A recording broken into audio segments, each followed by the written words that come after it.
हाथ में न्याय की तराजू, आंखों पर काली पट्टी लपेटे ये जो तस्वीर आपको दिख रही है, ये कानून की देवी है। दावा है कि ये बिना भेदभाव के न्याय करती है।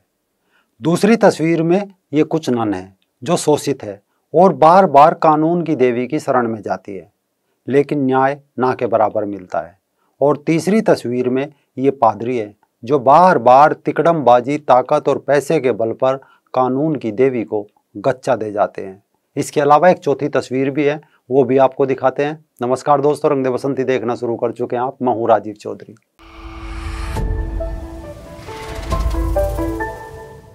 हमें पता भी नहीं चला और न्याय व्यवस्था में अचानक से हम यूरोप और अमेरिका की बराबरी कर गए। हमारी ये बराबरी कानून के फील्ड में है कि ना तो यूरोप और अमेरिका में ताकतवर पादरियों का कुछ बिगड़ता और ना शायद अब हमारे देश में। एक बार फिर केरल के कोट्टायम की जिला कोर्ट ने बहुचर्चित नन दुष्कर्म कांड के आरोपी बिशप फ्रैंको मुकल्लल को आरोप दोष मुक्त करार कर दिया है। ये सब कैसे हुआ, उससे पहले देखिए चौथी तस्वीर, जो एक चर्च की है, जिसके अंदर एक सलीब होती है। सलीब सूली को कहा जाता है, जिस पर जीसस सूली पर टंगा होता है। आमतौर पर इस सलीब के नीचे खड़े होकर जीसस से प्रार्थना करने का विधान है, लेकिन अब इस सलीब के नीचे प्रार्थना नहीं, बल्कि चर्च की नन सिसकती दिखाई देती है। वही नन जिसे जीसस की आध्यात्मिक पत्नी कहा जाता है, यानी जो लड़कियां अपना पूरा जीवन जीसस के नाम करके आजीवन कुंवारी रहती है, उन्हें नन कहा जाता है। जब ये नन बनने की शपथ लेती है तो एक औपचारिक समारोह में विवाह के वस्त्र धारण करती है। फिर इनका जीसस से विवाह रचा जाता है। इसके बाद ये जीसस की पत्नी बन जाती है और बाद में कहो तो पादरियों की शिकार।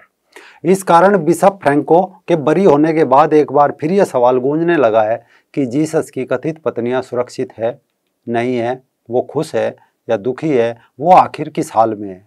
ये सवाल आज इसलिए कि ईसाई पादरी गलियों में, मोहल्लों में, सड़कों पर, स्कूलों के बाहर ये कहते पाए जाते हैं कि जीसस सबके दुख दूर करेगा, सबको न्याय मिलेगा, सबकी रक्षा करेगा।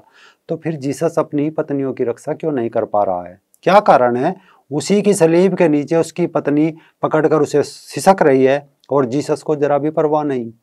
उसे जरा भी टाइम नहीं है कि अपनी पत्नियों के आंसू पोंछे और अपने शिकारी पादरियों को फटकार लगाए कि खबरदार जो मेरी पत्नियों को हाथ लगाया, या खबरदार जो उनके साथ दुष्कर्म किया।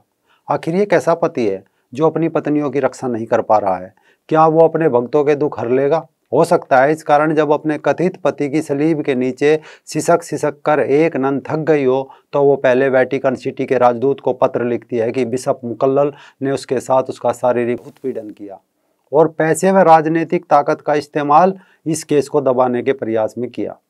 जब वहां भी उसकी सुनवाई नहीं होती तो गिरफ्तारी की मांग को लेकर केरल में कई जगह प्रदर्शन करती है। मामला बढ़ता देख अंत में बिशप गिरफ्तार कर भी लिया जाता है, लेकिन अब फिर उसे रिहा कर दिया जाता है।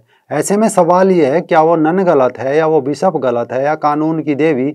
आखिर तीनों में से एक तो दोषी जरूर रहा होगा ना। ऐसा हम नहीं, बल्कि खुद पिछले कुछ वर्षों के आंकड़े गवाही देते हैं।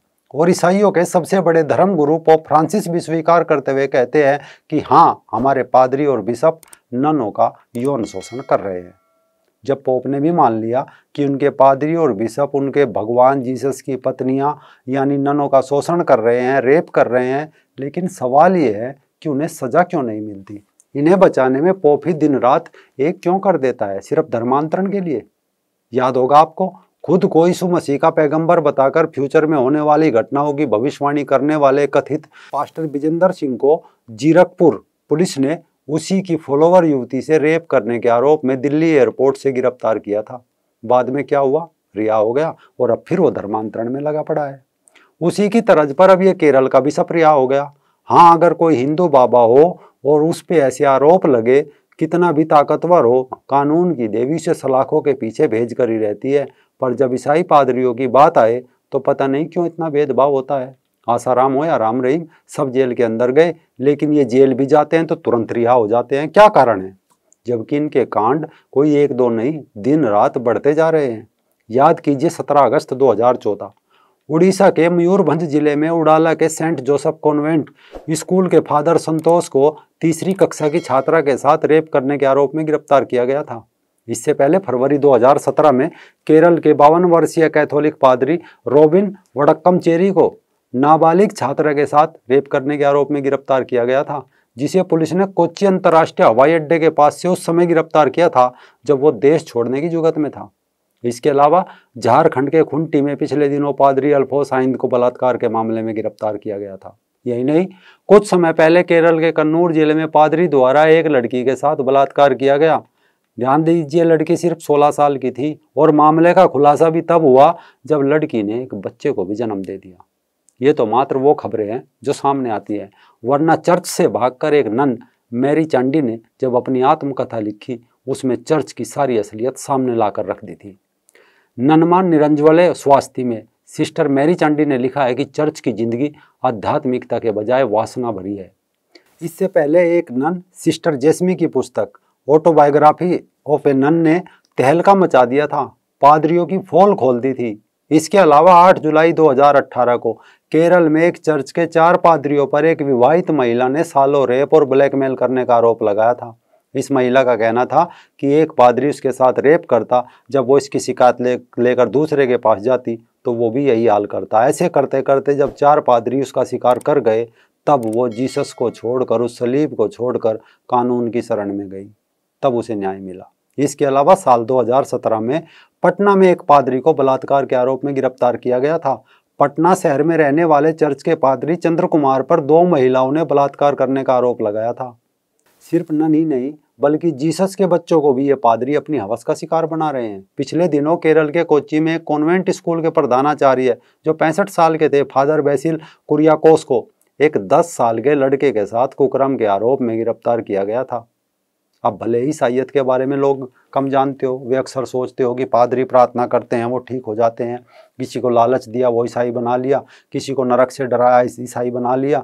ये लोग धड़ाधड़ ईसाई बना रहे हो, लेकिन अभी लोग नहीं जानते कि जब संविधान होते हुए भी इनके ये इतने कांड कर रहे हैं तो आगे लोग क्या हाल करेंगे। जाहिर है भारत में भी चर्च यौन अपराधों का बुरी तरह से शिकार हो चुका है, क्योंकि इसे धर्म समझने वाले लोग नहीं जानते कि ईसाईयत एक संगठन है जो वेटिकन से चलता है और जीसस इनका एक प्रोडक्ट है जिसे बेचकर ये लोग ईसाईयत फैला रहे हैं और पूजा प्रार्थना की आड़ में ननों से लेकर आम महिलाओं और बच्चों को शिकार बना रहे हैं। सोचिए, जो लोग अपने भगवान जीसस की पत्नी नन को नहीं छोड़ रहे हैं वो बाकी का क्या हाल करेंगे। नतीजा साफ दिख रहा है, क्योंकि शायद बिशप अपने रसूख के दम पर अब रिहा हो गया और एक बार फिर से एक नन सूली के नीचे सिसकती रह गई। अगर ये वीडियो आपको अच्छी लगी हो तो इसे लाइक और शेयर जरूर करें। कमेंट बॉक्स में अपने विचार भी रखें।